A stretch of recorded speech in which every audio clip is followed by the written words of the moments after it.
భద్రాద్రి కొత్తగూడెం జిల్లాలో మంత్రి తుమ్మల పర్యటించారు. దమ్మపేట మండలం పూసుకుంట, కటుకూరు కొండరెడ్ల గ్రామాల్లో ఎంపీ రామసాహెం రఘురామరెడ్డి, ఎమ్మెల్యే జారే ఆదినారాయణతో కలిసి పలు అభివృద్ధి పనులకు శంకుస్థాపన చేశారు. మంత్రి 5 కోట్ల రూపాయల ఎంపీ నిధులతో నిర్మించనున్న హై లెవెల్ వంతెనలు, రోడ్లకు శంకుస్థాపన చేసి గిరిజనుల భూముల్లో వ్యవసాయం కోసం ఐటీడీఏ నిధులతో వేసిన 12 బోర్లని మంత్రి ప్రారంభించారు.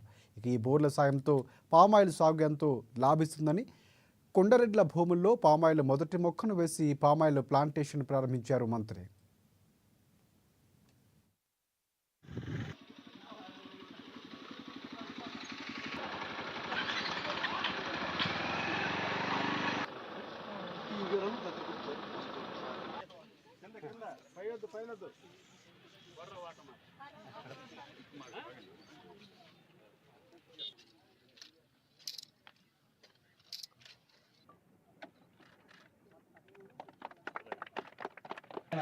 కాబట్టి మనకి అక్కడక్కడ కొంచెం ఈ జాతి మిగిలింది.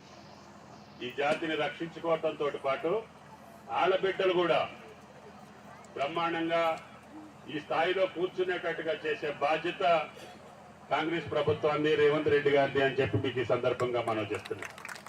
ఆయన గారు నిన్న కలెక్టర్ కాన్ఫరెన్స్ కంటే ముందే ఆదివాసీ ప్రముఖులతోటి మీటింగ్ పెట్టి ఆదివాసీకి కావాల్సినటువంటి ప్రభుత్వం చేయగలిగినటువంటి పనులన్నింటినీ కూడా అనౌన్స్ చేశారు. ఆడి యొక్క చదువుల కోసం కానీ, ఆడి యొక్క వ్యవసాయం కోసం కానీ, ఆడి యొక్క ఇండ్ల కోసం కానీ, ఆ హ్యాబిటేషన్స్ ఏ రకంగా చేయగలగాలో. ధనుర్మాసం గోదావరి